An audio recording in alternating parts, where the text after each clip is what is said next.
He's back with his new podcast series. Chris Hagen is not dead yet. Welcome to another episode of Not Dead Yet. So, let's start with a little sentence. If you've got nothing to hide, then why is your location off?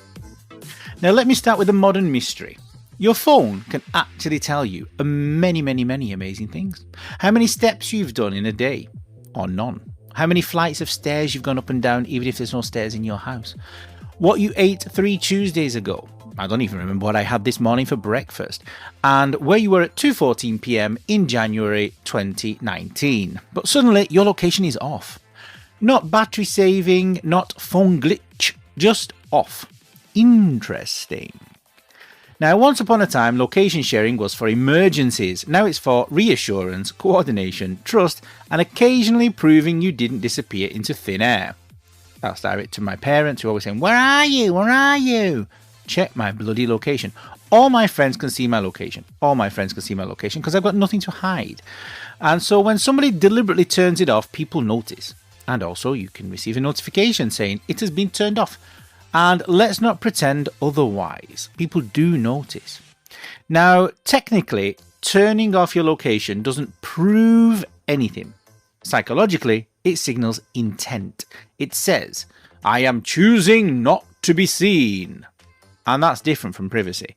Privacy is boundaries. Opacity is selective visibility. If someone shares their life freely, but draws the line at where they are, that's when eyebrows start climbing. My eyebrows are basically invisible, but they do start climbing. You'll hear things like, I value my privacy. Fair, okay. But this is often said by the same people who post their meals, share gym selfies, tag restaurants, broadcast their mood in real time. So the question becomes, privacy from whom exactly? It's a very nice British word. Whom? Because privacy is consistent. Secrecy is situational. There's a difference. Now others say, I just forgot to turn it back on. Ah, yeah, okay. The accidental 3-month blackout. We've all accidentally gone off grid like a Cold War spy, haven't we? But if you forgot to turn it back on, why did you turn it off in the first place? Now, why does it feel suspicious? Even if you can't prove anything, it does feel suspicious. And here's a psychological bit. Humans are excellent at detecting pattern breaks. When behaviour suddenly changes, same phone, same apps, same habits, but one thing goes dark, your brain clocks it. You don't think they're hiding something, you think something doesn't add up. That's intuition, not paranoia. And when you ask about it, you often get deflection, minimizing, and irritation. Classic smoke and mirrors. Now, we don't say they turned their location off. We say they've gone quiet. They're being cagey. They're dodging. Something's off. British understatement at its finest, these 4 little expressions. No accusations, just vibes. And when someone is playing their cards close to their chest, it usually means there are cards worth hiding. Now, here's an important distinction. Wanting to know where someone is isn't about control. It's about predictability. Trust isn't built on surveillance, it's built on consistency. If someone suddenly removes visibility without explanation, it destabilizes trust. Not because of where they are, not because of what they're withholding, but it just destabilizes trust. Now, psychological studies show that secrecy, even about harmless things, increases suspicion. Why? Because the human brain assumes if it's hidden, it must matter. So ironically, turning your location off for no reason often creates the very drama people claim to avoid. Well done, congratulations, mazel tov. Now, let's be fair. There are some legitimate reasons for turning it off.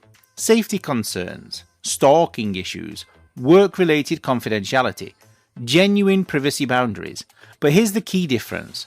Those reasons are explained. Healthy behaviour comes with context. Unhealthy behaviour comes with, why do you need to know? You're being weird. You're overthinking. Stop accusing me. Why are you suspicious? Classic gaslighting light. Light gaslighting, yeah. In Britain, we don't say, why is your location off? We say, oh, I thought your location used to be on. and then we watch. The reaction tells you everything. Calm explanation, fine. Defensive outrage, oh my god. Oh my god, Chiara Ferragni. Let's be honest. Often it's because someone wants freedom without transparency. They want to avoid questions, avoid accountability, keep options open. It's not always cheating, sometimes it's just avoidance. But avoidance still erodes trust. Now let's have a look at some idioms and phrases we use. For example, we say someone is being slippery, keeping things vague, not entirely above board, not giving the full picture. Basically no hard evidence, just a sense that the truth is being economical. They are being economical with the truth.